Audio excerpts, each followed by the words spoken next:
Hola, muy buenas noches. Pues hoy estoy súper encantadísima. De verdad que siempre lo digo y la verdad que realmente es lo que sienten todas mis células, toda mi alma, pero la verdad que estoy súper, súper, súper honrada de haber cruzado con Jesús, evidentemente, pero va mucho más allá. Así que creo que siempre lo digo, ¿no? Lo que comparte, lo que trae a todas las personas que llegan en contacto con él es algo, pero tan valioso y tan importante, imprescindible, conocer todos eso, yo siempre digo, ¿no? Es el realmente referente para mí sobre el tema de las memorias. Ya otro día ya hablaremos también de todo lo que concierne la hipnosis, pero la verdad que, bueno, una de las primeras cosas que así como me chocaron y encontré fue como un wow, ¿no? Y aprender realmente de cuánto importante sea las huellas que van dejando las memorias uterinas, ¿no? Para mí fue impactante allí como entender y empezar por así integrando la información de cómo una etapa, si la vamos mirando, una etapa a lo mejor como tan reducida, digamos, ¿no? Chiquita, si lo vamos mirando todo lo largo que puede tener una vida, pues cuánto impacte ese tiempo, que bueno, evidentemente no son solo los 9 meses, ¿no? Porque ya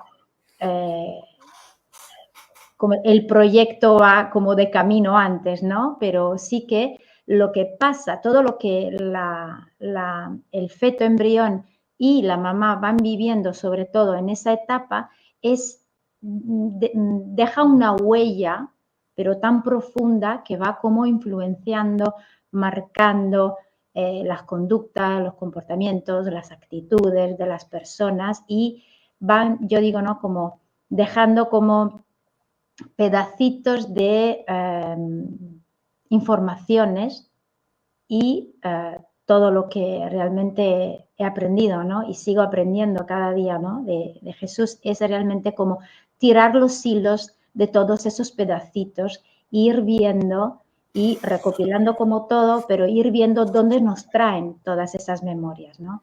Así que realmente, bueno, creo que eso es la parte, digamos, como que más me fascina, ¿no? Porque realmente cada persona tiene las suyas, son vivencias cada una distinta y poder hablar de esos temas con realmente el máximo referente en todo eso para mí sigue siendo un honor infinito. Así que, bueno, creo que ya todo el mundo te conozca, pero bueno, quien no te conoce, que eres profesor, eres realmente consulente de biodescodificación reparadora y realmente referente también en hipnosis, pero bueno, y escritor, claramente. Así que, bueno, estoy súper encantada y sigo siempre agradeciéndote de esa oportunidad de poder ampliar, siguiendo ampliando esa información para que pueda llegar a cuantas más personas y que cuantas más personas puedan ir integrando y entendiendo lo que le pasa, lo que van vivenciando a lo largo de la vida, también por esa etapa tan importante. Así que, bueno, muchísimas gracias y, bueno, te paso la palabra porque realmente estoy deseando escucharte. Te agradezco mucho tus palabras, Elena.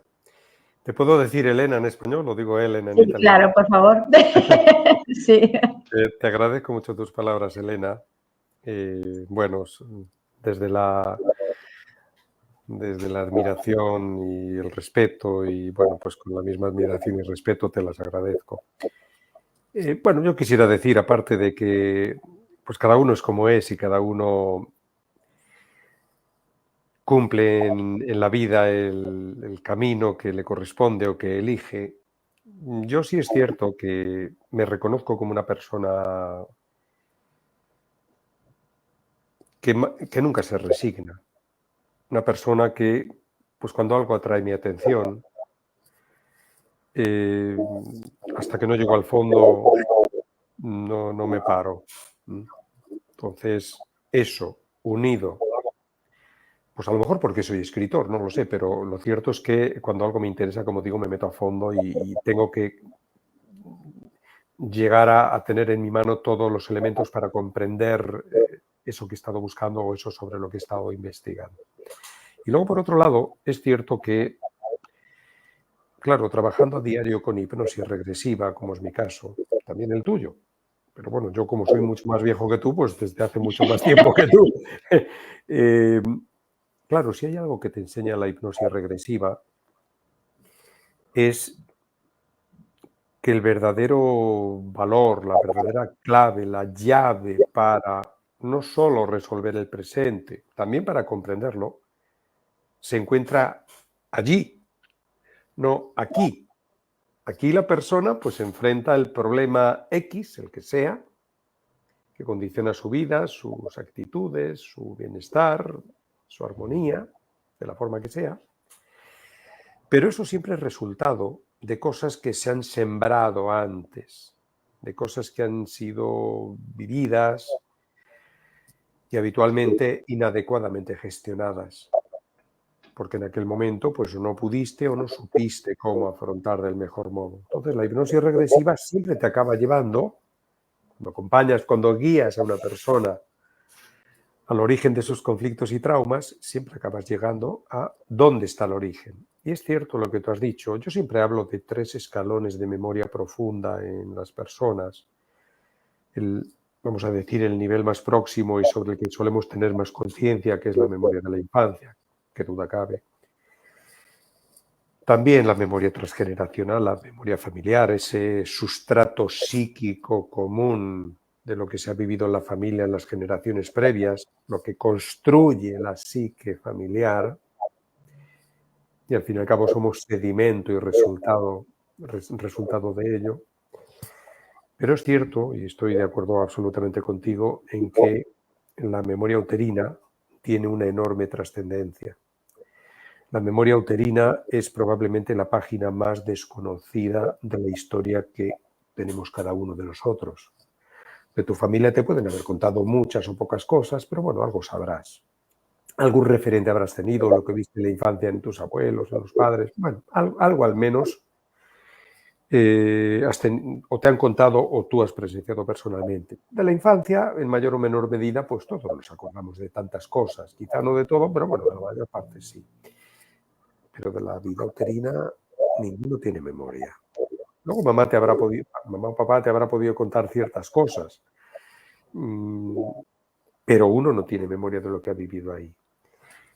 Y claro, se da la paradoja de que en una vida que pueda ser de 80, 85 años, esos 9 meses en el útero materno, pues claro, es que no es nada, ¿no? Es un porcentaje mínimo, pero la trascendencia de lo que ahí ha vivido el embrión feto es enorme. Sobre todo por una cosa, porque nosotros por memoria biológica, que existimos ya en la trompa uterina, lugar y momento de unión entre papá y mamá, donde surge la vida, por tanto, ahí ya hay una memoria biológica. Y nosotros por memoria biológica sabemos que necesitamos la seguridad y la protección para poder sobrevivir. Por eso el embrión feto ya se inserta en ese grupo que le acoge, en ese grupo que le proporciona una identidad, una seguridad, una protección. Entonces, claro, esto es trascendental porque en ese momento estamos necesitados de todo eso y no tenemos herramientas, instrumentos, recursos ni experiencias para valorar o interpretar lo que está ocurriendo, lo que sentimos o la conexión emocional, simbiótica que existe con la madre. Por tanto, claro, en esa etapa inicial de la vida, vamos a decir la vida uterina, el embrión feto está absorbiendo constantemente todo lo que ocurre a su alrededor, todo lo que la madre le comparte y le transmite emocionalmente. Pero claro, como yo digo siempre, el embrión feto sabe, siente, sufre y registra Lo mismo que la madre, a la vez que la madre, pero con una diferencia sustancial, que él no tiene ni la capacidad, ni los recursos, ni la experiencia que sí tiene ella. Mamá podrá estar enfrentando situaciones difíciles, las que sean, pero bien, en cualquier modo, como persona adulta tendrá una cierta capacidad para manejar, gestionar, afrontar eso que vive. En cambio, el embrión feto, que para él todo su mundo es mamá, el útero materno, no hay nada más allá de las paredes de la cavidad uterina, está conectado con mamá, conexión emocional y física con mamá, expuesto al flujo emocional de todo lo que ella vive, pero sin conocer lo que ocurre afuera y sin experiencia como para interpretar adecuadamente ese flujo emocional, esa información que recibe. Por eso, claro, el embrión feto puede hacer una interpretación sesgada, parcial, cuando no equivocada, de tantas y tantas cosas que está viviendo, que está recibiendo. Y todo eso se inserta ya en su memoria emocional, en su inconsciente, que como hemos dicho ya tantas veces, es atemporal para nuestro inconsciente, no transcurre el tiempo. Por tanto, hay que tener muy en cuenta qué es lo que has vivido en el útero materno, porque aunque tengas hoy 30, 40, 50 años, eso sigue estando ahí en tu inconsciente. Hay que tener muy en cuenta tanto esa atemporalidad del inconsciente, es decir, cómo permanece vivo, fresco y vigente en nuestro inconsciente todo lo que hemos vivido a lo largo de la vida, no solo en el útero, a lo largo de la vida. Y sobre todo también el otro hecho, que es que nuestro inconsciente no distingue entre real o simbólico, que reacciona igual ante estímulos reales o simbólicos. Nuestro inconsciente busca sobre todo protegernos, por eso guarda memoria de todo lo que hemos vivido. Y en esa protección o en ese afán suyo de protección, cuando enfrentamos o nos exponemos a situaciones emocionalmente similares a las que en el pasado nos han causado dolor o trauma, activa la memoria de aquello que fue vivido, sufrido y no resuelto. Por eso tenemos que tener muy en cuenta lo que ha vivido el embrión feto en el útero materno, porque allí se han dado o se han podido dar múltiples situaciones que emocionalmente pueden tener paralelismos con las que enfrentemos en cualquier momento de nuestra vida adulta. Yo siempre que hablo de vida uterina suelo establecer, digamos, 3 capítulos o 3 segmentos. En orden cronológico suelo hablar primero de la fecundación-concepción, la primera etapa. La segunda etapa, que sería la gestación, la más larga, es decir, fecundación-concepción hasta que llegamos y nos instalamos en el útero materno. La gestación, esos meses que estamos ahí creciendo y desarrollándonos. Y por último, lo que tiene que ver con el parto. Ese túnel que atravesamos para llegar a la luz, para llegar al pecho de mamá, para llegar al mundo fuera de la madre. Y yo creo que puede servir para nuestros amigos o nuestros seguidores establecer, bueno, pues a lo mejor algún ejemplo de circunstancias que se pueden o se suelen dar en la vida uterina de cualquier persona, cómo puede afectar eso, o qué tipo de huellas puede dejar eso en el embrión feto y cómo eso puede condicionar a ese embrión feto cuando después es persona adulta, cómo eso que ha vivido en el útero se puede volver a activar muchos años después. Por ejemplo, y esto lo digo para tener una cierta síntesis de lo que quiero compartir. Evidentemente, cuando llegamos al útero materno, concepción, cuando nos instalamos ahí, esa primera etapa, bueno, pues hay una circunstancia tan, vamos a decir, tan cotidiana, pero tan trascendente como que si el embrión feto sabe, siente, sufre y registra lo mismo que mamá, es muy importante tener en cuenta si el embrión feto ha llegado ahí como resultado de una búsqueda y de un proyecto premeditado o ha llegado, entre comillas, por un error. Es decir, no ha sido buscado ni planificado, porque lo que sabe la madre, lo sabe él. Y si la madre se ha llevado el susto o la mala noticia de que se ha quedado embarazada sin pretenderlo, esa información la recibe al instante el embrión.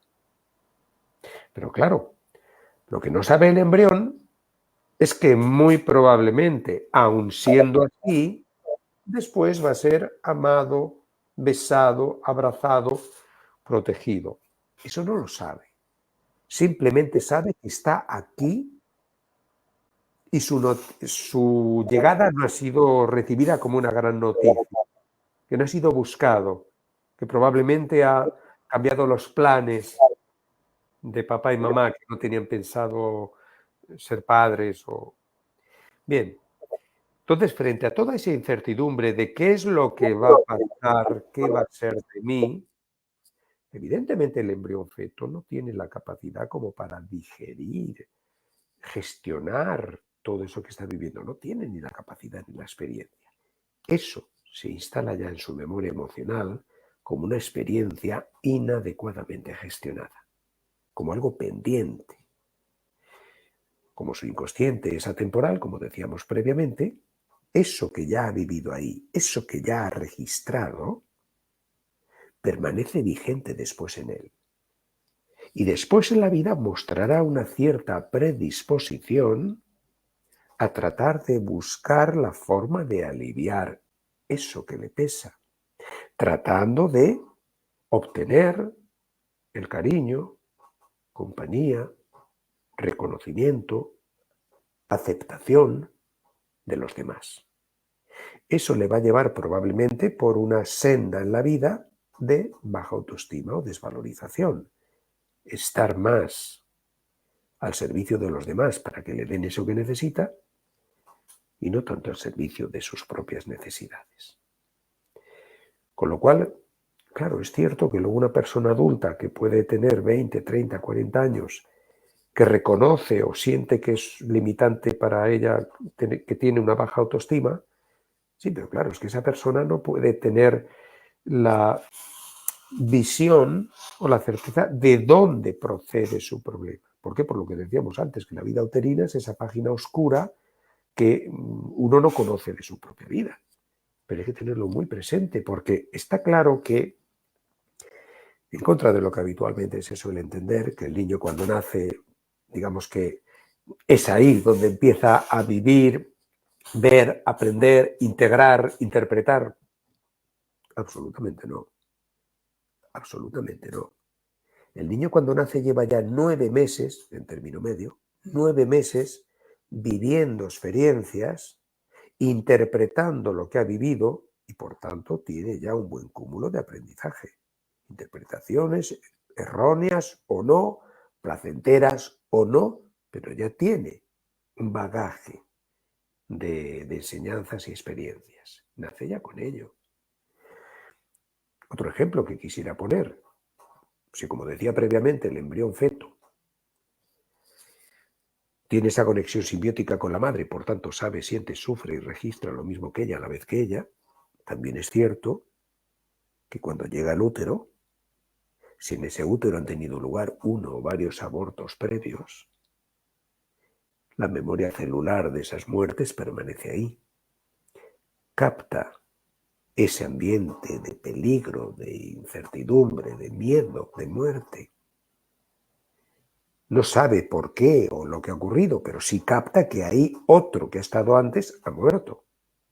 Y evidentemente nada ni nadie le está asegurando a él que no le vaya a pasar lo mismo en cualquier momento. Con lo cual se ve sometido cada instante de esos 9 meses que está ahí a la angustia, al temor de que en cualquier momento pueda repetirse la historia, pero teniéndole ahora a él como protagonista. Evidentemente no tiene la capacidad, ni los recursos, ni la experiencia para comprender, para digerir, para manejar esto. Se instala en su inconsciente.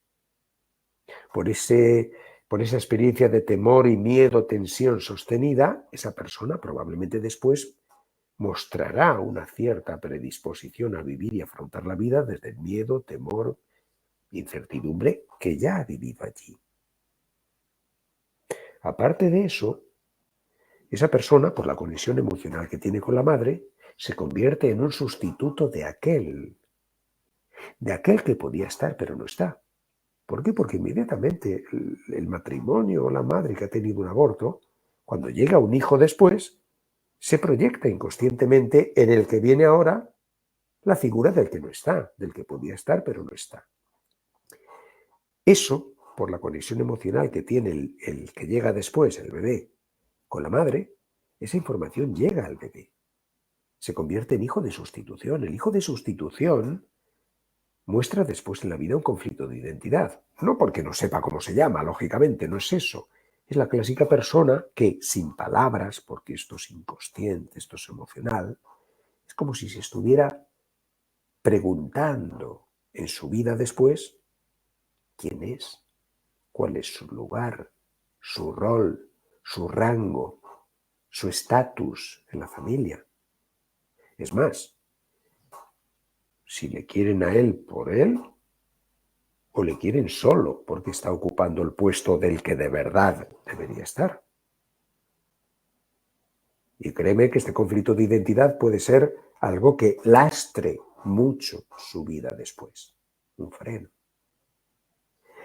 Otro ejemplo que tiene que ver con la concepción, lo que yo llamo el proyecto paterno contrariado, es decir, no ser como ellos te están esperando. Imagínate que, bueno, pues eres mujer y a través de la conexión con mamá, pues te están esperando como niño, como principito, y tú eres una niña. Si lo sabe mamá, lo sabes tú. Vuelvo a repetir, pero lo que tú no sabes es que después probablemente te van a besar y aceptar igual. Tú eso no lo sabes. Simplemente tú vives ahora la incertidumbre de qué pasará cuando salga de aquí y me muestre ante ellos. ¿Aceptación o rechazo? Claro, eso te somete a una angustia sostenida durante meses en el útero materno. Pero además con un aspecto muy interesante, que a veces incluso tiene repercusiones psicosomáticas. ¿Por qué? Porque si tú ya has captado que afuera te están esperando como niño y no eres un niño y no sabes lo que va a pasar, probablemente en el útero ya has tomado ciertas decisiones. Bueno, pues a lo mejor resulta que tengo que tratar de ser el hijo varón que quieren papá y mamá. Y muchas veces se observa incluso durante la infancia y adolescencia que esa hija, esa niña, bueno, pues busca tener más feeling y contacto, proximidad con papá o con los hombres de la familia, juega a juegos de chicos con los hermanos o los primos, tiende a llevar a lo mejor el cabello corto como los chicos, es decir, ciertas actitudes, a veces incluso, desde un enfoque ya más somático, vemos menarquias tardías, que es el mandato inconsciente de, digamos que retrasar la manifestación inequívoca de la feminidad, que al fin y al cabo es la menstruación. A veces incluso luego, cuando ya llega la menstruación, menstruaciones muy escasas, con poco flujo, amenorrea, reglas que llegan cada 30 días, 40 días y con poco sangrado, un día o 2 días. Hay una lealtad a aquello que esa mujer, esa niña, interpretó en el útero, de tratar de ser como ellos la estaban deseando o esperando. Y muchas veces incluso se observa, y esto quizás sea lo más frecuente, en un caso como este que estoy describiendo, ha sido un ejemplo de una mujer esperada como niño, bueno, pues el hecho de que haya tomado ya la decisión en el útero de no puedo cambiar mi cuerpo, no puedo ser el hijo que esperan afuera, pero voy a tratar de ser la hija perfecta, porque, por lo menos para tratar de ganarme su aceptación. Y claro, es la clásica mujer o hija que después pues, va a ser muy perfeccionista, muy autoexigente, siempre en competición con el mundo, no se puede permitir un error, siempre top, siempre darlo todo, siempre tratar de hacerlo todo bien. Está tratando todavía de ser aceptada. No soy el hijo que queríais, pero soy la mejor de las hijas. Y estoy rogando, por favor, ser aceptada. Por tanto, fíjate que solo en el momento de la fecundación, concepción, Elena, son tantos y tantos aspectos ya los que hay que tener en cuenta, pero muy en cuenta. Incluso yo te diría más, porque esto es algo que se está viendo pues cada vez más, ¿no? Y probablemente en el futuro en adelante va a ser más frecuente. Pues podemos hablar de el útero de alquiler, por ejemplo, ¿no? La gestación subrogada. Está claro que eso obedece a un proyecto deseado, planificado, porque evidentemente para que una mujer, para que un matrimonio alquile el útero de otra mujer, pues está claro que hay una intención lógica, deseada, planificada de tener ese hijo. Y probablemente ese hijo después no le va a faltar ni el amor, ni el cariño, ni nada de sus padres, de los que van a ejercer de padres. Para mí eso está claro. Pero no podemos olvidar que ese niño que estuvo en un útero de alquiler pasó sus primeros 9 meses en el útero de otra persona, de otra mujer, que estaba haciendo un negocio, digámoslo así, conectado simbióticamente con ella, recibiendo todo el flujo emocional y toda la información de ella. Por tanto, la memoria uterina de esa persona, de ese niño que ha estado en un útero de alquiler, probablemente habrá sido de distancia, frialdad, ausencia, cuando no intrascendencia. Podemos comprender que una mujer que alquila su útero para ganarse un dinero, probablemente trata de no conectarse emocionalmente con un bebé que lleva dentro al que nunca después va a poder besar, abrazar ni celebrarle los cumpleaños. Por tanto, tratas de no conectarte emocional para no tener luego ese... No conectarte emocionalmente con ese bebé para no tener después esa carencia o ese problema. Pero claro, es que el que está dentro siente todo eso, la irrelevancia, la frialdad, la ausencia, etc. Vuelvo a repetir que a ese bebé, a ese niño, después probablemente no le va a faltar nada de eso con sus padres, con los que ejerzan de padres. Pero ya ha vivido, ya ha tenido esa experiencia de frialdad, ausencia, irrelevancia, intrascendencia y demás. Cuando después, en su vida, 10, 20 o 40 años después, en cualquier contexto de su vida, pueda sentir eso, irrelevante en el grupo de amigos o en el grupo de trabajo, la frialdad que pueda mostrar hacia él, amigos, compañeros o la pareja, ahí se activa la memoria de lo que ya vivió en aquel útero.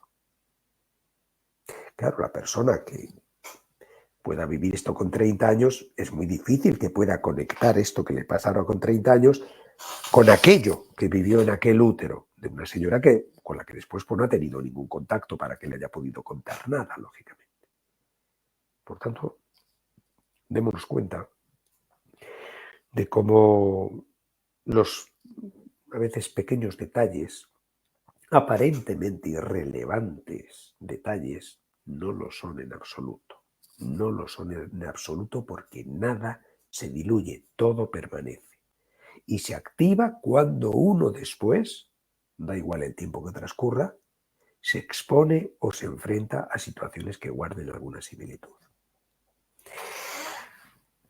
Mira, me gustaría, en lo que concierne a la gestación, el plazo, digamos, más largo, el plazo intermedio de la vida uterina, poner algún ejemplo. Vaya por adelantado, y tú lo sabes bien, Elena, que yo las experiencias que cuento pues es a través de los años y años en los que haciendo, como he dicho al principio, hipnosis regresiva, en este caso concretamente hipnosis al útero, pues ves que expresa la persona adulta que hace la regresión al útero. Y ves cómo eso tiene absoluta coherencia con lo que vive como adulto, con lo que son sus limitaciones como adulto. Un ejemplo sobre esto. Tómese como un ejemplo descriptivo, porque obviamente podríamos estar hablando aquí 2 semanas sin parar.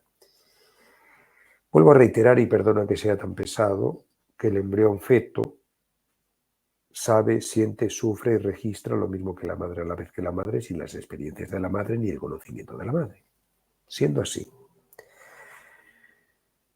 imaginemos una mujer embarazada que durante el embarazo su marido o compañero la pide tener relaciones íntimas. Y quizás ella en ese momento de su vida pues no está dando prioridad a eso, no siente apetito por tener ese tipo de contacto. Y bueno, pues a lo mejor las primeras veces se niega o trata de evitarlo, pero si el otro es lo suficientemente insistente, quizás tarde o temprano ella acaba aceptando tener relaciones íntimas. Y tiene lugar el contacto sexual. Pero claro, hay un detalle que no podemos pasar por alto, que ella ha aceptado esa relación íntima no porque ella la busque ni le apetezca en ese momento, sino para que él, al fin y al cabo, bueno, pues obtenga lo que busca y la deje tranquila durante las próximas semanas o el tiempo que sea. Y tiene lugar el coito. Pero la clave aquí es que cuando tiene lugar el coito, todo lo que la madre siente lo está sintiendo o lo está recibiendo el embrión feto. Vamos a poner primero el ejemplo de que quien está dentro de esa mujer sea un embrión feto macho, o sea, un niño, un hijo. Él está en absoluta dependencia de la madre, recibe todo de ella y necesita a la madre. Tiene la información y el vínculo emocional y físico con ella. Por tanto, si cuando está teniendo lugar el coito, ella está rechazando eso, o está más pensando en cuándo termina eso para volver a la normalidad, digamos, desde un cierto rechazo al macho por el puro compromiso, ese rechazo al macho, esa información la está recibiendo el feto, el hijo. Y él también es macho. Y a la vez que capta ese rechazo de la madre al macho, digámoslo así, siente como verdaderamente una especie de ariete, el pene paterno, entra, sale, golpetea ahí donde está él, en el útero. Peligro, agresividad, violencia, amenaza. Por tanto, capta el rechazo de la madre al macho y él es macho, y a la vez miedo, peligro, amenaza, violencia. Y registra todo eso junto. Y luego te encuentras con que es el clásico caso donde 27 años después, pues hay un hombre que tiene problemas como disfunción eréctil, hipospadia, fimosis, es decir, síntomas que de algún modo no le permiten tener relaciones sexuales plenas. ¿Por qué? Porque está el mandato de no hacer sufrir, como parece ser que un día otro, el padre, hizo sufrir a la madre, y no hacer sufrir a otro como le hicieron sufrir a él en aquel momento.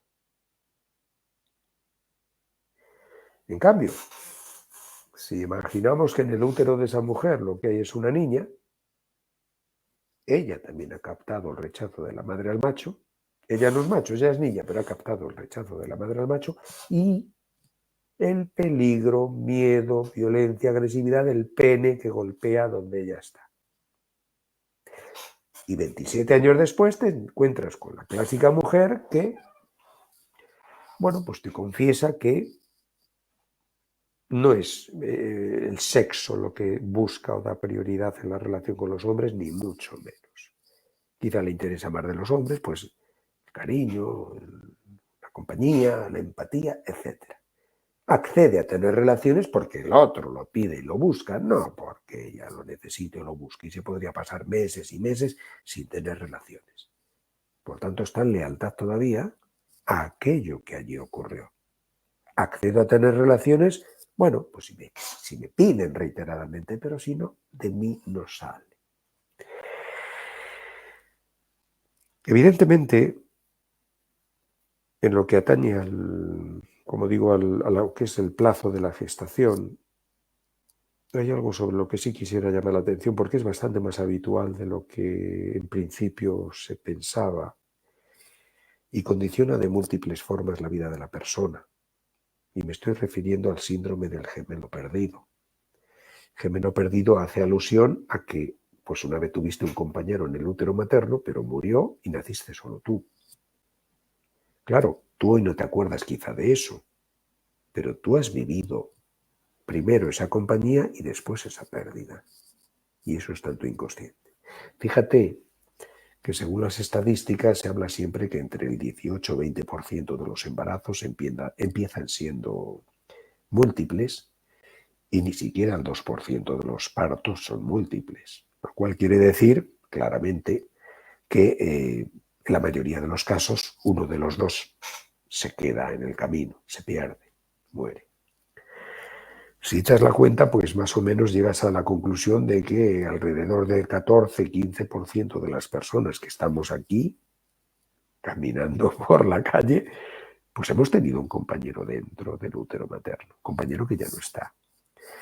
Normalmente de esa pérdida suele haber dos muestras, que una es muy clara y la otra no tanto, pero que son para que pongamos la atención en ello. Habitualmente, la más habitual es que la mujer embarazada pues tenga una pequeña hemorragia, habitualmente en los 3 primeros meses. Lógicamente, la mujer embarazada, pues alarmada por esa pequeña hemorragia, alarmada y preocupada, pues va al doctor, lógicamente, ¿no? Pero el doctor ve que ahí todavía se escucha el sonido de latidos del corazón de alguien y, bueno, pues pide a la mujer que vuelva a casa y trate de guardar reposo y se lo tome con la mayor calma posible el resto de la gestación. Y efectivamente, 7, 6, 5 meses después nace alguien y todos festejan el nacimiento de esa persona. Pero claro, ninguno se da cuenta de que habitualmente ese sangrado es la eliminación total o parcial de alguien que estaba a tu lado. Y eso tú lo has vivido. O por lo menos está en tu memoria profunda. La otra prueba, digamos, que es más clara, lógicamente, de que había alguien a tu lado es cuando se da lo que llamamos el fetus in fetus, el teratoma, fetus in fetus, como el restos del gemelo perdido, del gemelo muerto, se insertan como parásito, digamos, en el cuerpo del superviviente. Por eso muchas veces habremos oído hablar de que a personas adultas pues les han intervenido, les han sacado de la zona de los ovarios o del abdomen una especie como de quiste o bolsa donde había restos de dientes, cabellos, piel, etc. Esos son restos parasitados del gemelo perdido. Pero la cuestión clave aquí es tener en cuenta qué es lo que ha vivido el superviviente. Porque esa persona que acaba de nacer ahora asistió a solas y en primer plano a una tragedia. En un momento concreto dejó de sentir el movimiento de quien tenía a su lado y dejó de escuchar el latido de su corazón. Y entró en pánico. O por lo menos eso muestran habitualmente las personas que hacen regresiones al útero y viven algo parecido. Entró en pánico. En pánico porque nunca había estado solo hasta ese momento y porque hay un silencio que le aterra. Por supuesto que el gemelo sigue sintiendo el sonido del aparato digestivo de la madre y del latido del corazón de la madre. Sí, pero el latido que tenía a su lado ya no lo siente. Evidentemente por eso entra en pánico. Primero, como digo, por ese silencio que le aterra, pero también porque le pueda pasar a él en cualquier momento lo mismo.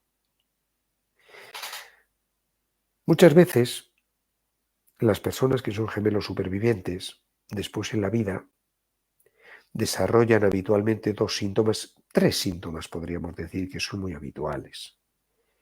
1, problemas de piel. La piel, sabemos, desde la descodificación biológica, es un conflicto de separación, de pérdida de contacto. Por tanto, cuando son monocigóticos, gemelos, que están en el mismo saco, que hay un contacto directo, se produce ese conflicto de pérdida, no si son dicigóticos, sí si son monocigóticos, dermatitis, psoriasis, etcétera, problemas de piel. Muy habitualmente también nos encontramos soplo cardíaco, desde la descodificación biológica, las válvulas que se quedan abiertas. Pues es como, para que nos entiendan nuestros amigos, como dejar la puerta abierta porque estoy esperando, deseando que alguien que se fue regrese. que en este caso sería el superviviente, ese que estuvo un día a tu lado, se fue y no sabes si va a volver. Y también es muy habitual tinnitus o acúfenos, ese zumbido que a veces se presenta en uno o los dos oídos. Habitualmente, en la mayor parte de los casos, de los gemelos supervivientes se presenta el acúfeno en uno de los dos lados, no en los dos. Y por lo que es mi experiencia a través de la hipnosis regresiva al útero, suele ser el lado en el que dejó de escuchar el latido del corazón del muerto.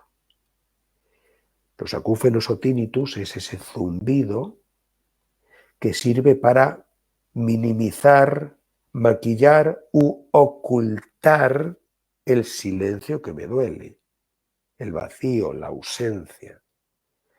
Por tanto, como digo, por lo que expresan las personas en las regresiones al útero, suele ser en el lado en el que estaba el otro, a la derecha, a la izquierda.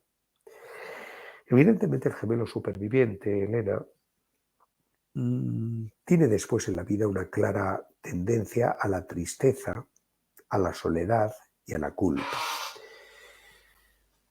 Porque parece como si estuviera siempre en la eterna espera del posible reencuentro con aquel que un día estuvo a su lado. Evidentemente, en su memoria profunda, en su inconsciente, está la información de que un día hubo alguien a su lado y un día se fue. Pero nada ni nadie le ha explicado si volverá o no volverá. Está en espera de ese posible reencuentro. Por esa espera de ese posible reencuentro con quien estuvo y se fue, esa persona después tiende a la soledad, tiende a no darse a los demás, a no adquirir compromisos con los demás, especialmente en relaciones de pareja. No me puedo comprometer contigo, no me puedo dar a ti si mañana se presenta ese al que estoy esperando. Obviamente hablo en términos inconscientes. También tendencia a la culpa.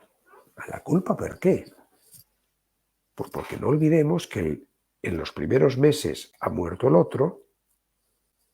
Normalmente parte del compañero, del hermano, se ha eliminado por ese sangrado al que yo me refería, pero normalmente otra parte de él queda incrustada en la placenta. De forma que el superviviente sigue creciendo, tomando todo el alimento de mamá, ocupando todo el espacio, mientras su hermano permanece como un pedacito ahí incrustado que ni ocupa espacio, ni recibe alimento, ni se desarrolla.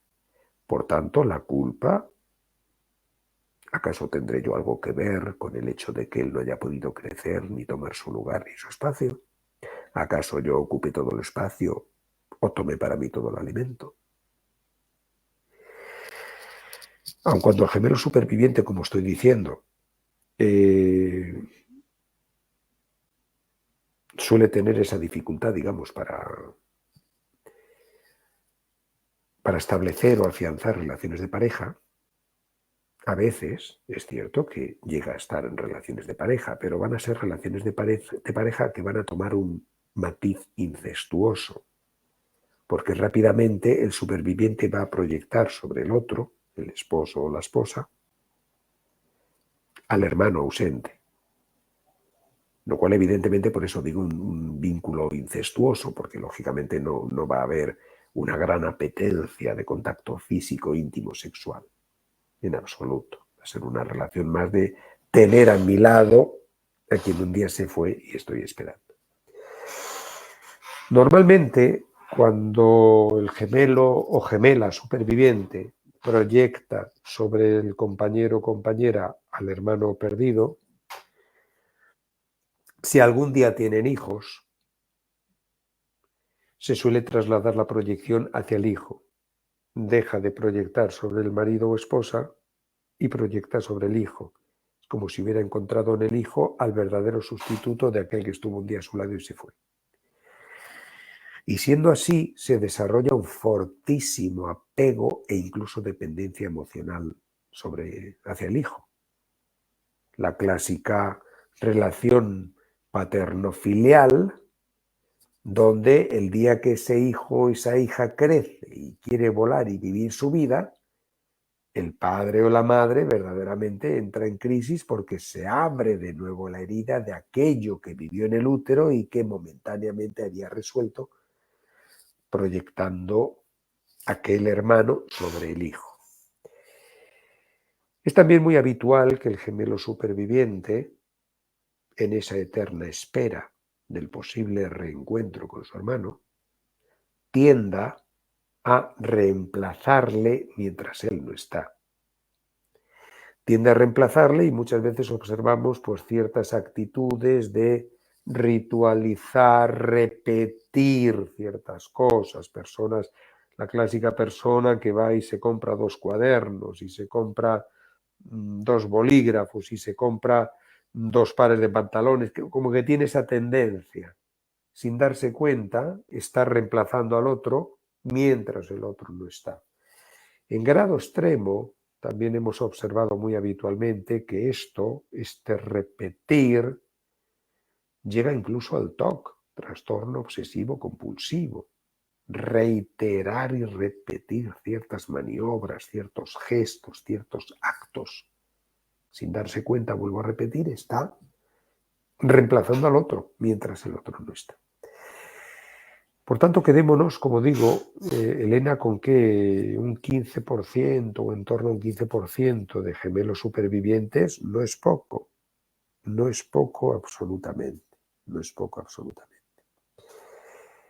En relación con el parto, vamos a decir así, el último tramo de la memoria uterina o de la vida uterina, son tantas cosas que se deben tener en cuenta. Guarda, fíjate que el parto, al fin y al cabo, es el primer esfuerzo que tenemos que hacer en la vida y también probablemente el primer momento de riesgo, porque al fin y al cabo atravesar el canal de parto siempre entraña un cierto riesgo, una cierta exposición, una cierta incertidumbre. Llevas 9 meses en el útero materno, donde, bueno, al fin y al cabo, has estado protegido, alimentado, habituado a ese lugar en el que has estado viviendo y creciendo, y llega un momento en el que tienes que salir de ahí e ir a otro medio, a otro lugar, a otro espacio que desconoces.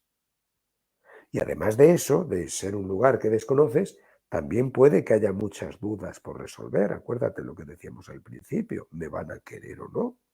¿Me van a aceptar o no? ¿Seré como me imaginan o no?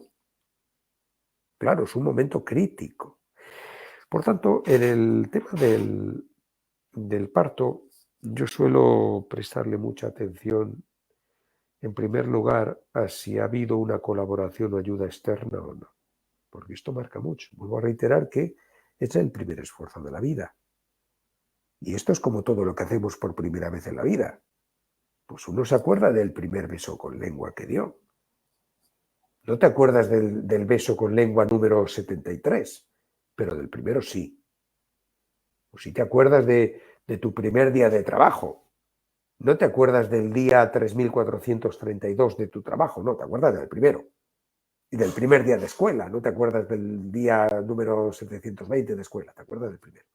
Por tanto, el primer esfuerzo y cómo se desarrolla ese primer esfuerzo deja una huella muy precisa, que probablemente marque cómo sean después los pasos hacia adelante que tengas que dar en la vida. De modo que si, por ejemplo, hemos sido ayudados a nacer, nos terminaron de sacar con forceps, está registrado en tu inconsciente que sí diste el primer paso, pero hubo una colaboración externa para terminar. Y después te puedes pasar en lealtad a eso toda tu santa vida, donde serás la clásica persona que empieza muchas cosas, pero no termina ninguna o casi ninguna. No porque seas vago, ni porque no tengas la capacidad, no, porque estás en lealtad a aquello. Y en realidad no terminan las cosas porque falta la colaboración del último momento para culminar las cosas. Estás en lealtad a aquello que ocurrió. Si en el primer esfuerzo, en el último momento, hubo una ayuda externa para culminar, Bueno, pues tendrá que ser siempre así. Además, evidentemente, la persona nacida por fórceps tiene otros aspectos que debemos subrayar. No perdamos de vista que nacer por fórceps implica que alguien te jaló del cráneo, de la cabeza, tomó el control sobre ti, manejó tu cuerpo como un títere y te sacó de allí. Normalmente, como fruto de esto, se observa después en la persona que ha nacido por fórceps que le fastidia especialmente o le remueve especialmente cualquier situación, momento en el que después en la vida otros quieran controlarle, otros quieran vigilarle, otros quieran tomar decisiones sobre él y su vida. ¿Por qué? Porque ya tiene la amarga experiencia, ya ha vivido eso, ya ha vivido eso. Y otro aspecto que se observa mucho en los nacidos por fórceps, una especie de frialdad, como si no se conectaran o no se entregaran o vivieran su propia emoción. Y eso viene por el hecho de que en aquel momento, que estaban viviendo su momento, su situación, con dificultad o lo que fuera en el útero, pues estaban entregados en un momento imprevisto, sin su anuencia. Alguien tomó el control, alguien les manejó y les sacó de esa situación que estaban viviendo. Por tanto, si eso puede volver a ocurrir en cualquier momento, ¿qué sentido tiene que yo me conecte, me entregue y me abra a lo que estoy viviendo? No, no. Voy por la vida sin esa calidad emocional de vivir verdaderamente lo que estoy viviendo en ese momento. El tema de la cesárea, que ya ves que es muy frecuente, lógicamente. El tema de la cesárea también es muy interesante porque, claro, en la cesárea hay que distinguir si ha sido una cesárea programada o ha sido una cesárea de urgencia. Si ha sido programada, bueno, pues evidentemente la persona no ha empezado a atravesar el canal de parto. Si ha sido de urgencia, quiere decir que sí empezó a atravesar el canal de parto, el túnel, pero luego ocurrió algo que hizo que otros, los doctores, decidieran sacarle por cesárea. Con lo cual, esa cesárea de urgencia, pues mostraría un poco la misma actitud del que ha nacido por fórceps. Es decir, no habrá impedimentos después para iniciar las cosas, pero sí para terminarlas, porque es lo que me faltó. Recibí ayuda para terminar.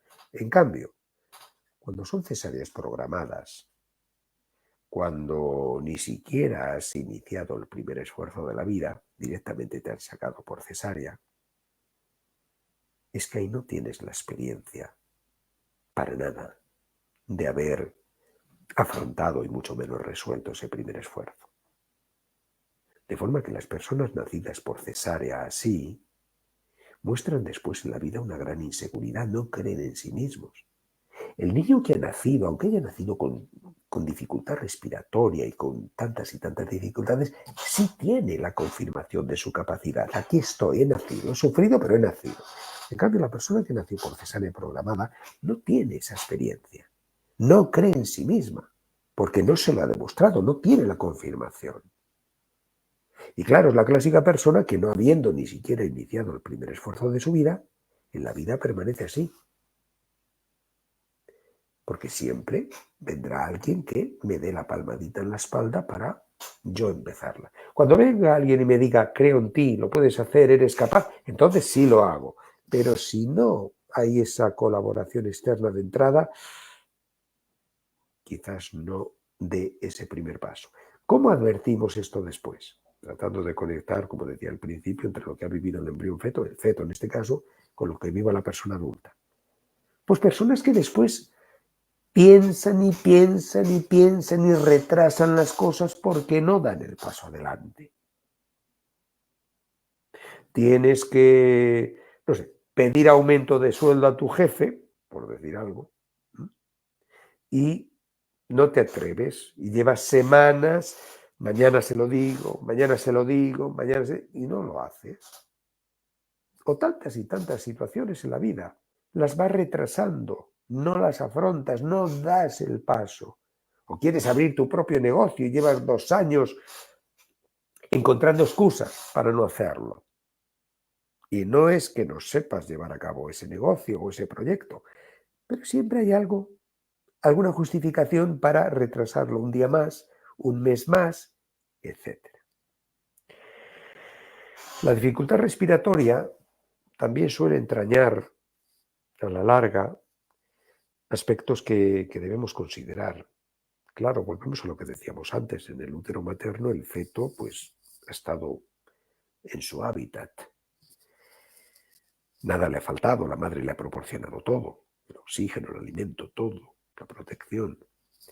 Y llega el momento de salir ahí a un medio desconocido y mira por dónde, pues hay ahí dificultad respiratoria porque a lo mejor pues es demasiado grande o la madre no dilata tanto como debería. En fin, hay un momento de peligro y de riesgo. Y normalmente el feto ahí lo que interpreta es que la mamá se ha desentendido. Me estoy ahogando, me estoy asfixiando, ¿y dónde está mi madre? Que hasta ahora siempre la he sentido, que hasta ahora siempre me ha protegido, que hasta ahora siempre se ha ocupado de todo. ¿Y ahora dónde está mi madre? Y de esto observamos después, a veces incluso para toda una vida, una cierta actitud de rabia hacia la madre. ¿Rabia por qué? Porque en ese momento me sentí dejado de lado, traicionado. La injusticia de que me estaba ahogando y tú no estabas. O no me solucionaste eso. Del mismo modo, fíjate que, por ejemplo, nacer por, vamos a decir, la epidural, vamos a poner el ejemplo, que ahora ya no es tan frecuente, pero bueno, puede darse, nacer de una madre inconsciente o nacer a una madre que le han aplicado la epidural. En el pasado era más habitual, porque a veces con las dosis de cloroformo y estas cosas, pues a veces la mujer se quedaba inconsciente, ¿no? Claro, nacer de una madre inconsciente, que yo digo entre comillas nacer de una madre muerta, porque al fin y al cabo es una madre que no puja, no colabora, digamos, ¿no? Claro, evidentemente el niño no siente la ayuda o colaboración de la madre en ningún momento en el canal de parto, lo cual ya dificulta las cosas para él. Ya se abren ahí ciertos presagios funestos, que además se ven subrayados cuando, minutos después, sale y efectivamente si la madre está inconsciente, pues él no va a ir al pecho de mamá. Irá a otro lugar, a una cuna, a una incubadora, o donde sea. Y es lo que decimos siempre, el niño no sabe nada de lo que está ocurriendo, simplemente sabe que no está donde debería estar o donde le gustaría estar. Y ahí empieza a elaborar qué es lo que ha podido pasar. ¿Por qué no estoy en el pecho de mamá? Somos mamíferos, al fin y al cabo, en cualquiera de nosotros por memoria biológica está instalado el programa de que nada más nacer tienes que ir al pecho de mamá, a sentir la temperatura de su piel, el olor de su piel, sentir el contacto, ¿no? Si no ocurre eso, él empieza a sacar sus propias conclusiones, aunque sean equivocadas. Pero ese es un conflicto de separación. Tan pronto como me ha visto, me ha rechazado. No estoy a la altura de sus expectativas. Cuando se ha aplicado la epidural, es cierto que a lo mejor el niño en el canal de parto no ha sentido la misma intensidad de colaboración y presencia de la madre, pero sí es cierto que estando la madre consciente, tan pronto como sale de ahí, va para el pecho de ella, con lo cual eso de algún modo mitiga total o parcialmente los presagios que haya podido elaborar minutos antes en el canal del parto. Quiero subrayar un aspecto más, Elena. Estoy tratando sobre todo de poner de relevancia, de acuerdo a lo que han sido tus primeras palabras cuando has abierto el programa, de cómo no solo la vida uterina de 9 meses es tan trascendental, sino también cómo aspectos aparentemente banales, nimios, pues a lo mejor casi rutinarios y carentes de importancia, para el adulto son absolutamente vitales para el bebé. ¿Cuántas veces te encuentras en terapia o en consulta con una persona que te dice, pues sí, me dijo mi madre que estuve 2 semanas en la incubadora? Evidentemente, uno sabe que está en la incubadora si mamá te lo ha dicho, uno no se acuerda de cuando estuvo en la incubadora. Pero fíjate que eso, que para el propio adulto que estuvo en la incubadora, o incluso para tu propia madre que te parió hace 30 años y estuviste 1 semana en la incubadora, por el motivo que fuera, eso que suele ser algo, bueno, pues irrelevante, ¿no? No lo es en absoluto. No lo es en absoluto. Vuelvo a repetir que el embrión feto no sabe, en este caso el bebé recién nacido, no sabe por qué ocurren las cosas. No tiene la percepción. Cuando tú o yo nos contamos nuestra propia historia, nos la contamos desde el adulto que tiene experiencia para comprender o que mamá le ha contado cosas. Pero no te olvides que aquello lo vivió el bebé recién nacido que no tenía ninguna información del por qué ni el hasta cuándo. De modo que, claro, la persona que va a la incubadora, y vuelvo a reiterar, estoy hablando de las personas adultas que hacen regresión al útero, que nacen y van a la incubadora y te expresan en hipnosis lo que ahí está ocurriendo, lo que ahí están viviendo, lo que la persona expresa, es decir, lo que el bebé vive, es la desolación más absoluta. Primero porque no contaba con estar ahí. No era eso lo previsto. Algo va mal. Si yo no estoy con mamá y estoy aquí, algo va mal. Esto se ve agravado con que de vez en cuando viene alguien para cambiar el pañal o lo que sea, pero claro, viene una enfermera que cambia 50 pañales a otros 50 como tú. Y lógicamente, pues bueno, pues lo hace no como lo haría tu mamá. Ni se tomará el tiempo, es distinto, es algo como más automatizado. Lo cual evidentemente agrava las cosas, pero sobre todo lo más trascendente de lo que vive el bebé recién dejado en la incubadora es que no sabe ni por qué está ahí, ni sobre todo hasta cuándo va a estar ahí. ¿Hasta cuándo va a estar ahí? No sabe si va a estar 1 minuto, 2 horas o los próximos 57 años. No lo sabe. No lo sabe. ¿A que no es lo mismo que a ti te metan en una habitación oscura y cierren la puerta con llave? ¿A que no es lo mismo que tú sepas que vas a estar ahí un día? Y bueno, de cualquier manera un día.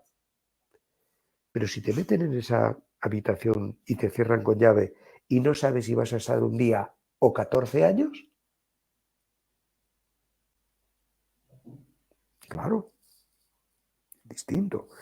Entonces, evidentemente, eso deja sus huellas, tiene sus repercusiones.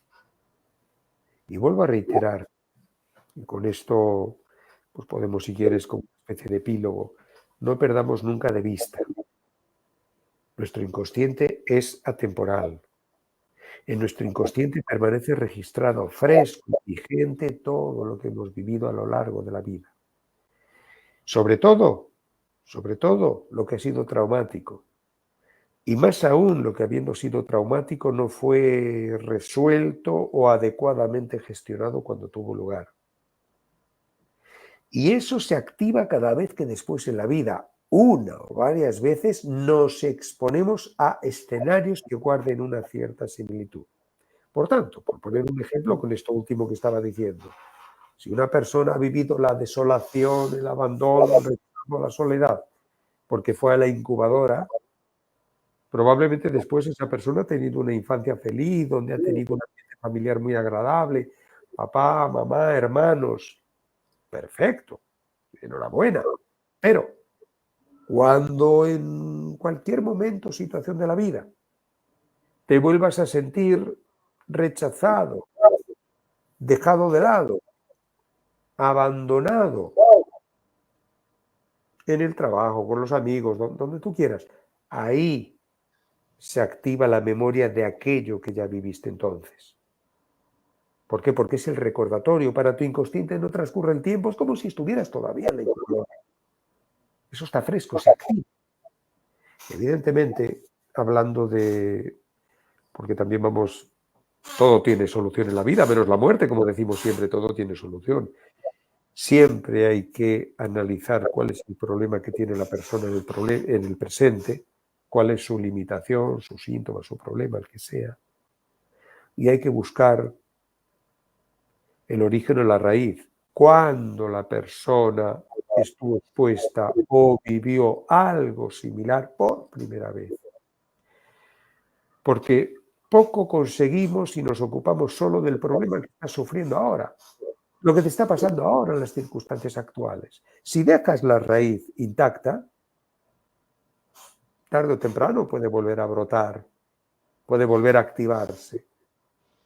Por eso yo siempre distingo, siempre llamo la atención sobre esa atemporalidad del inconsciente y distinguir entre el conflicto desencadenante y el conflicto programante. El conflicto desencadenante es el síntoma o problema que tú tienes ahora, pero eso siempre es activación o repercusión de cosas que hemos vivido antes. Por tanto, claro, hay que tratar de buscar donde la persona, como digo, se expuso por primera vez a una situación emocionalmente similar a la actual, es aquella la que hay que identificar, es aquella la que hay que desbloquear. ¿Cómo se hace el desbloqueo? Llevando allí las capacidades de recursos, experiencias que la persona o no tuvo o no empleó. Por eso hacemos hipnosis. Permíteme que hable de...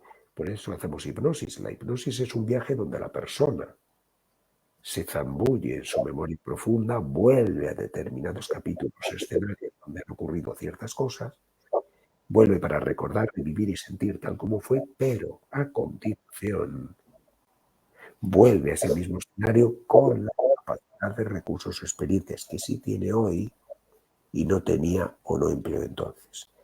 Esto es lo que permite el desbloqueo. Esto es lo que permite desarrollar una versión distinta de aquello. Y que esta versión distinta que hoy saboreas, desarrollas, registras en tu memoria emocional, es la que tendrá en cuenta tu inconsciente cada vez que de hoy en adelante pues te vuelvas a sentir, te vuelvas a enfrentar a una situación similar. Si estuviste en la incubadora, como decía yo antes, cada vez que te has sentido dejada de lado, abandonada, rechazada, se ha activado, te ha dolido, a todos nos duele, pero evidentemente más al que tiene la herida de lo que vivió ya entonces en el útero, en la incubadora. Si modificamos aquello que viviste en la incubadora, porque evidentemente hiciste una interpretación equivocada, claramente, eso ya no te pesará. Tú viviste aquel suceso en la incubadora desde tu desconocimiento y para ti fue gravísimo porque no sabías si ibas a estar ahí un día, 2 o 14 años. Y no sabías si estabas ahí porque mamá tuvo un problema médico, o quizás tú, pero no porque ella te rechazara, no porque ella no quisiera saber nada de ti. Entonces, poder llevar conciencia a eso permite que eso ya no te pese, que eso ya no te condicione tu actitud de vida, tu bienestar, etcétera. Elena. Ay, Dios mío, yo quiero compartir una cosa, digo, a ver, para que cuanta más personas puedan enterarse de eso, ¿no? Aparte de bueno, que lo que sea, ¿no? De la formación, te voy escuchando un montón de veces, ¿no? Y es increíble que solo contigo me pasa que vuelvo a escucharte y sigo tomando notas, ¿te das cuenta? Porque has tocado, pero una multitud de temas, porque realmente empezamos, ¿no? Yo creo que las personas, es eso, ¿no? Lo que yo deseaba, que empiecen a darse cuenta de la magnitud que tiene esa, digamos, esa etapa como consecuencias, influencias, ¿no? Porque realmente es como que lo que vamos viviendo allí, como tú dices, ¿no? El feto embrión lo vive desde de su mirada, ¿no? Con sus ojos, con su decodifica de todo lo que está viviendo, ¿no? Que a lo mejor no tiene nada que ver con lo real, pero como lo real, y, por ejemplo, es simbólico y lo que interpreta da lo mismo, entonces como que para él es verdadero lo que se cree, ¿sí? Y entonces como que la verdad que cuántas cosas pueden pasar, como por ejemplo cuando tú has mencionado, ¿no? El tema de los gemelos, el gemelo perdido, el gemelo superviviente, y cuántas facetas y cuántas cosas pueden luego las personas vivir a lo largo de la vida y que a lo mejor no saben identificar y decodificar qué quiere decir eso o que como que esa, no sé, esa actitud o esa dinámica también, ¿no? Porque, por ejemplo, cuánta influencia tiene, ¿no? El hecho de haber empezado un viaje como con 2 personas o 3 o lo que sea, y luego ya te encuentras en tu, entre comillas, realidad como en un número distinto. Por ejemplo, la relación en la pareja, en la intimidad, ¿no? Como tú decías, ¿no?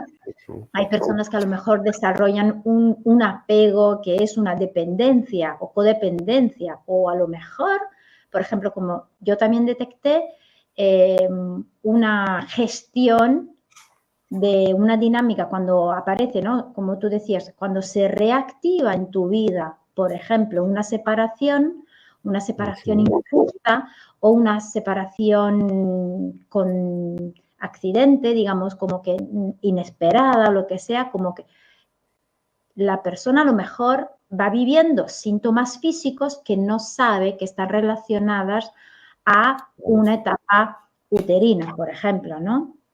O como tú decías, también desde la mirada de la mamá hay cosas que se desconocen un montón, ¿no?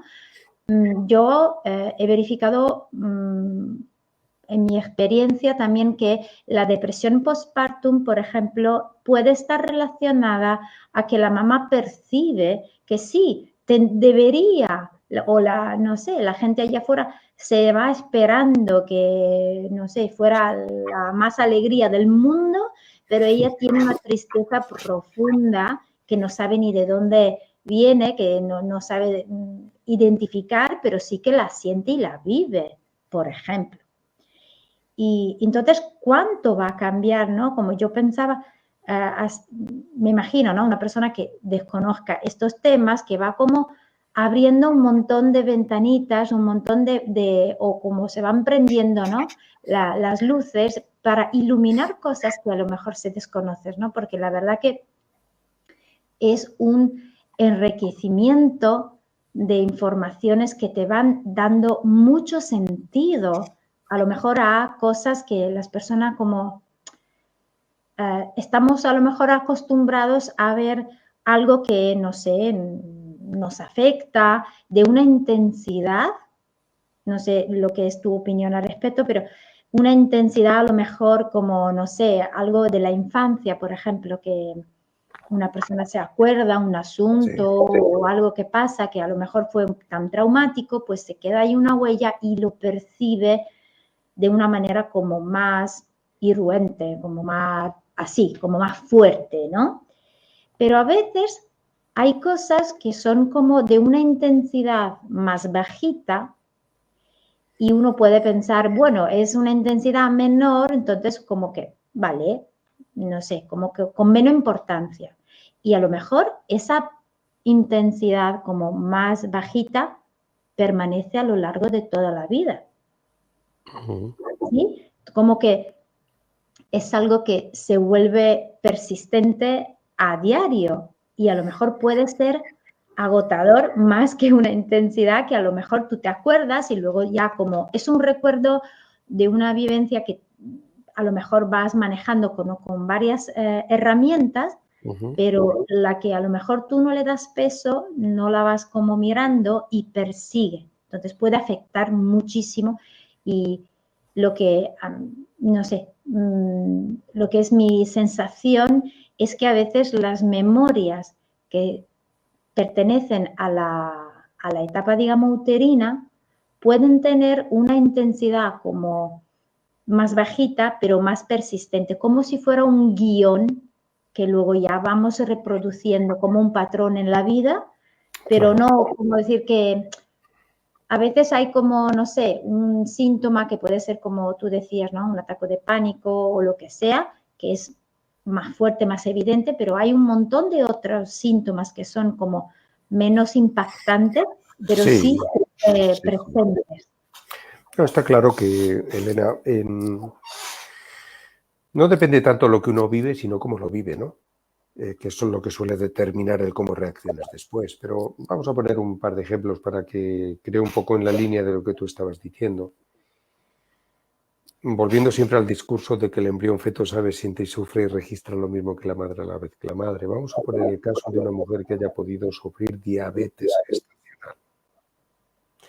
Habitualmente la diabetes gestacional expresa que esa mujer embarazada no está recibiendo las dosis de cariño, ternura, dulzura que le gustaría recibir o a las que estaba acostumbrada. Quizás porque todos están pendientes del niño y hablan solo del niño y ella es como si estuviera en segundo plano. Quizás porque el marido bueno, pues no está tan presente, por el motivo que sea. Ella ha vivido eso, pero es que eso ha sido transmitido al feto. Habiendo recibido eso de mamá, también el feto después presentará una predisposición a que le duela especialmente cada vez que después sale en su vida, pues hombre, no tengan gestos o muestras de cariño, dulzura o ternura, quien él considere que se las tenga que dar. ¿Por qué? Porque ya hay una herida abierta. Pero claro, imagínate otro caso donde a ese bebé, a ese mismo bebé, si tú quieres, lo que le ha ocurrido es que pensaron o lo intentaron abortar. Claro, tiene la información de eso. Evidentemente luego no lo han hecho, pero si han pensado o intentado abortar, él ya ha sacado sus funestas conclusiones. La más pesada de ellas, ¿cuánto valgo yo? Si mi mamá o mi papá o los dos han pensado o intentado eliminarme, valgo cero o casi cero. No debería estar aquí. Si valgo cero o casi cero, estoy en la vida para sobrevivir, no para disfrutar. Habré aprendido a no fiarme nunca de nadie. Si no me puedo fiar de ellos, ¿de quién me voy a fiar después? Y esto, claro, que va a tener repercusiones a nivel social, a nivel de amistades, a nivel de pareja. No me voy a abrir a nadie. ¿Para qué? Para sentir la traición de que me puedan traicionar después o llevarme un golpe demoledor. No, no, no. Cerrado, triste y solo, pero cerrado, así no me duele, así no me hieren. Por tanto, claro, evidentemente, por eso decía que en función de lo que uno haya vivido o lo que a uno le haya ocurrido, son huellas distintas. Probablemente el caso del intento de aborto, pensamiento de aborto, sea de las que más condicionan de lo que es la memoria uterina, porque verdaderamente son personas que luego después ves que tienen una vida de supervivencia. Nada les sale bien. ¿Por qué? Porque se ponen la zancadilla a sí mismos. Porque tiene su programa dentro instalado de que es que ni siquiera debería estar aquí. Yo no debería estar aquí. No valgo nada. Y atraigo hacia mí la confirmación diaria de que efectivamente no valgo nada. Yo he venido aquí a sufrir y a sobrevivir, no al placer y al éxito. Y luego eso pues se verá en la vida afectiva, en la vida laboral, etcétera. Claro, porque también hay la frase, ¿no? Que así que, bueno, creo que todo el mundo, ¿no? La ha oído, ¿no? No encontrarás nadie en la vida que te ame más que a tu mamá, ¿sí? Entonces, claro, cuando hay una huella así, como un intento de aborto, claro, el embrión feto, que bueno, ya luego ya se va como moviendo y desarrollando la vida, tiene eso grabado, dice, pero si mamá intentó, entonces como hasta mi mamá no me quiere, ¿sabes? Hasta mi mamá no me da valor, eso coincido, ¿no? Y a raíz de eso, una pregunta que me llegó en esos días era eso, ¿no? Cuando tú hablaste de, por ejemplo, de la huella, de las repercusiones, ¿no? Que puede tener, por ejemplo, un parto intervenido, lo que sea, ¿cómo puede, por ejemplo, manifestarse cuando hay, por ejemplo, una fecundación asistida donde falta la relación íntima, digamos, ¿no? Como que los embriones pues, vienen como ayudados a arraigarse, ¿no? Como esa primera etapa como que está hecha como en el laboratorio, ¿sí? Claro. Entonces, ¿cómo puede traducirse también en las relaciones o también en la percepción de a lo mejor como empezar con los proyectos o cómo puede revelarse? Bueno, por ejemplo, podría ser un caso de fecundación in vitro, ¿no? Lo que estás Sí, diciendo. Mira, en ese tipo de casos, normalmente, claro, una fecundación in vitro es un proyecto buscado y planificado por los padres, evidente. claramente. Por tanto, hay la garantía, vamos a decir, absoluta de que después en la infancia ese bebé pues va a tener la presencia, cariño de papá y mamá, en principio, ¿no? Sin duda. Pero no olvidemos que tiene toda la información en su inconsciente. Y si no ha sido concebido en el regazo materno, por algo será.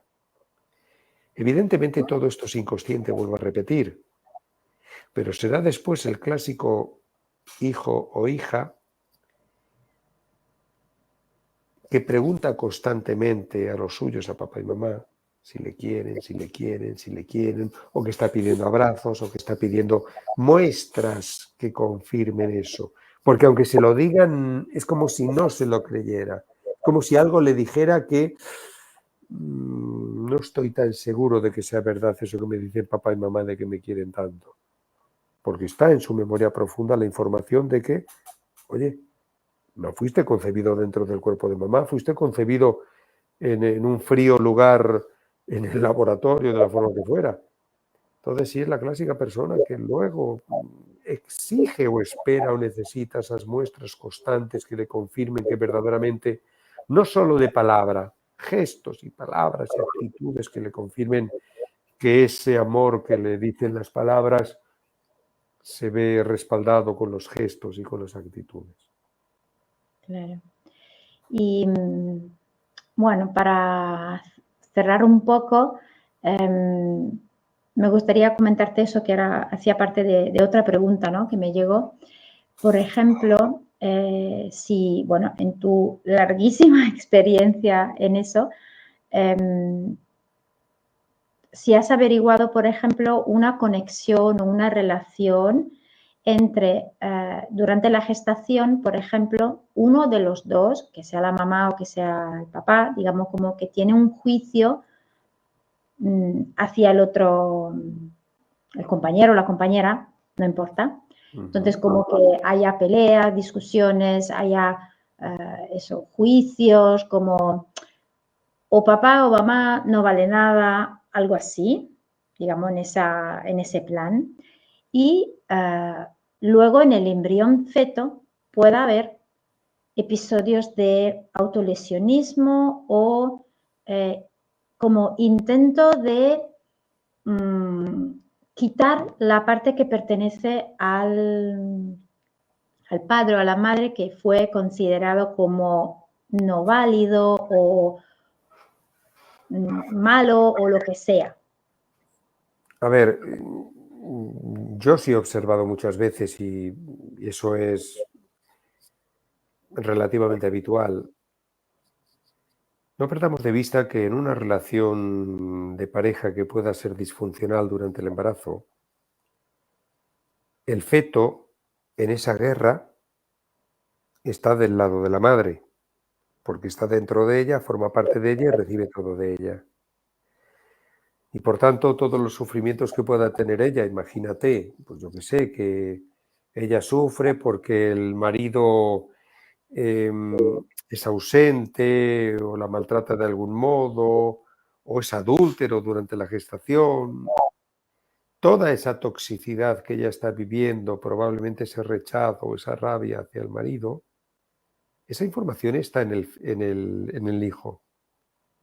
Y el hijo, lógicamente, en esa guerra está del lado de la madre, porque forma parte de ella y depende de ella. Pero hay una cuestión, ya que has hablado de las autolesiones, y es que, además de tener esa información, muchas veces eso luego se ve refrendado, se ve acentuado en la infancia por la culpa. Es decir, si luego él ve a la madre, pues eso, en la infancia, que no es feliz, que no se separa por él porque tiene hijos, etcétera, etcétera, él se achaca la culpa. Si yo no existiera, quizás ella no tendría que estar aquí y no le pasaría esto. O los dos incluso, si yo no existiera, ellos estarían viviendo su vida cada uno por su lado. La culpa es lo que puede llevar a castigarse de tantas formas al hijo después, lesionándose hay muchas formas de castigarse. Eso es muy interesante porque hay que apreciar siempre cómo un embarazo o la llegada de un hijo ha podido condicionar tanto la vida de los padres. Y claro, si luego ha cambiado sus planes de vida de los padres o se han visto abocados a una relación tumultuosa, puede darse perfectamente que el hijo asuma una cierta culpa. Sería mejor que yo no estuviera. O si yo no hubiera venido nunca, bueno, por lo menos quizás ellos no estarían sufriendo esto que yo veo.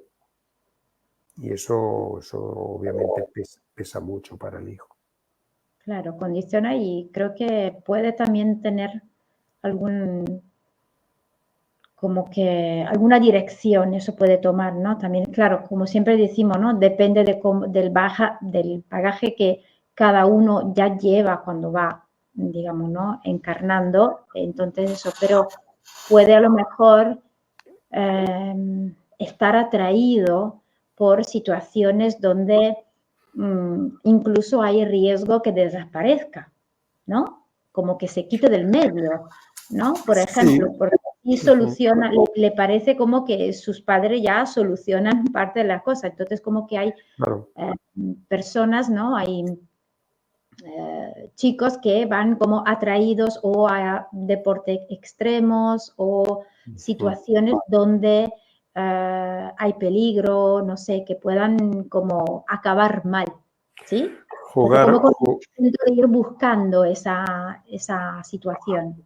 Jugar con el peligro, que al fin y al cabo es jugar con marcharse, ¿no? Con morir, con no estar. Hay otras veces donde, es cierto, hay otras veces donde también el hijo asume que su deber es estar al servicio de papá y mamá. También. Es decir, es como un hijo, bueno, pues reparador, ¿no? Es decir, asumo la culpa de que ellos sufren porque yo estoy, entonces yo no me voy a permitir vivir mi vida, sino que voy a estar aquí siempre vigilante y al servicio, quizás más de la madre, pero bueno, en definitiva de los dos, porque yo, entre comillas, soy el culpable de lo que ocurre y es responsabilidad mía que ella o él o los dos estén lo mejor posible. Entonces, por eso digo que pueden darse distintas fórmulas, pero indudablemente de un modo u otro tiene repercusión y condiciona la vida del hijo, sin duda. Claro, y bueno, así como último quería decir eso, ¿no? No empezamos a darnos cuenta realmente de todas las, bueno, nunca, pero de cuántas posibilidades hay y que podemos, bueno, podríamos seguir hablando horas y horas sobre ese tema porque van saliendo siempre detalles. Por eso digo, ¿no?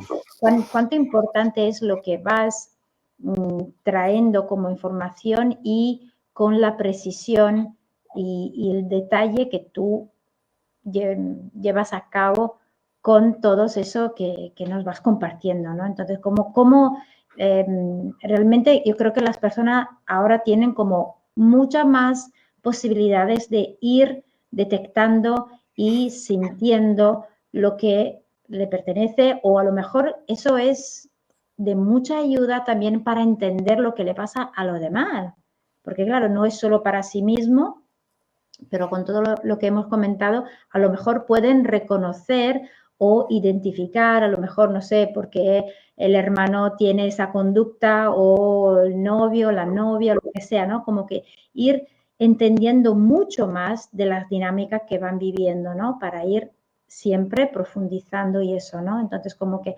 realmente te agradezco muchísimo, infinito, por todo el valor que vas compartiendo, porque la verdad que ayuda, da muchas herramientas para realmente comprender más, entender más y poder integrar toda esa información y saber que nada es casual y que realmente de todo podemos sacar información, provecho, transformar, ¿no? Que todo tiene salida también en eso, ¿no?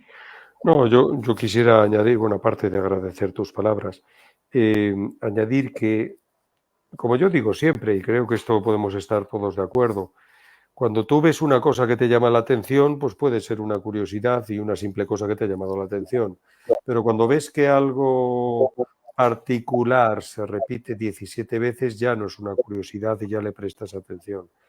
Yo, al menos, como terapeuta y también como escritor, y bueno, pues he escrito libros sobre memoria uterina, etcétera, claro, cuando ya ves que una cosa se repite, ya le prestas una atención especial, y cuando ves que esa secuencia más o menos se repite en cierta tipología de personas, es cuando empiezas a enlazar la repercusión que tiene hoy aquello que ocurrió ayer. Y bueno, con toda la humildad, porque nadie está en posesión de la verdad absoluta, lógicamente, pero lo que uno ve, lo que uno comprende, lo que uno observa repetidamente, pues al menos es un placer compartirlo, y a quien le pueda servir, pues es una satisfacción. Claro, y a veces como a mí me llega esa imagen, ¿no? Un poco como que haya como tantos puntitos, infinitos puntitos, ¿no? Pero es muy interesante y para mí realmente hasta como interesante, divertido, disfruto un montón. Es decir, también como uniendo los puntitos, ¿no? Y entonces como que poco a poco, como que esos puntitos que parecen como que estén allí, no se sabe por qué, entonces como que realmente van adquiriendo formas múltiples y a cada vez como que te vas moviendo, vas viendo facetas distintas y entonces como que realmente es como un efecto wow, ¿no? A cada vez, ¿no? Porque realmente es enriquecedor, es realmente importante entender lo que estamos viviendo, el por qué y el para qué, y que siempre podemos como profundizar en ese viaje que es como también cada vez descubrir más. Entonces, como que eso vamos viendo como que las piezas de un puzzle va encontrando su lugar, ¿no? Y eso como, y eso puede ser tanto en el plano físico de como un puzzle que todo el mundo tiene esa imagen, ¿no? Es lo que, y lo mismo va pasando en el plan del alma, ¿no? Como que cada pedacito encuentra su camino para ir y regresar a su lugar que le pertenece, ¿no? Entonces, eso como que lo que a mí me llega es que cada persona puede realmente a cada paso en esa dirección volver a sentirse cada vez más íntegro, cada vez más sí mismo, ¿no? Y eso como que para mí tiene un valor como realmente increíble, así que muchísimas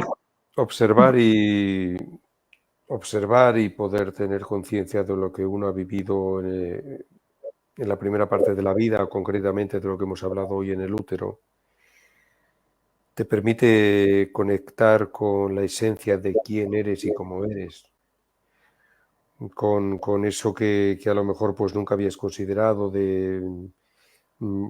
o no le habías dado lugar ni siquiera a pensar que pudieras traer ya de allí ciertos condicionantes o ciertas pautas, ¿no?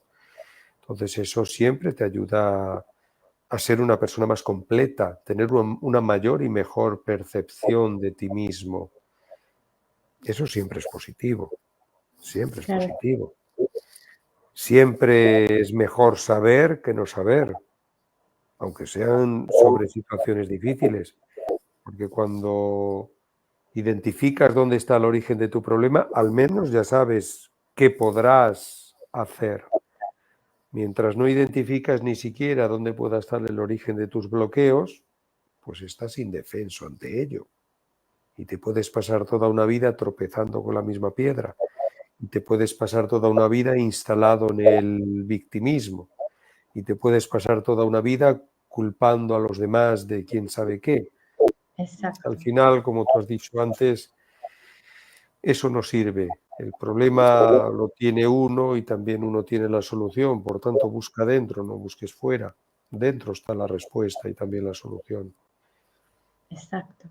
Así que, bueno, nada, pues repito, muchísimas gracias. La verdad que, bueno, sabes que me encanta lo que compartes y el cómo eres tú y el cómo lo compartes y de la manera que lo vas realmente compartiendo y llevando en el mundo. La verdad que es un valor inestimable para mí y, bueno, para cada persona que cruce contigo. Así que, nada, muchísimas gracias y, bueno, ya nos veremos pronto para Te agradezco otro... mucho. Te agradezco mucho y también dejo aquí un saludo para todas las personas que te siguen y que están viendo o verán este Sí, lo encuentro. verán también en mi pedido. Un placer y hasta pronto, Elena. Gracias, Jesús.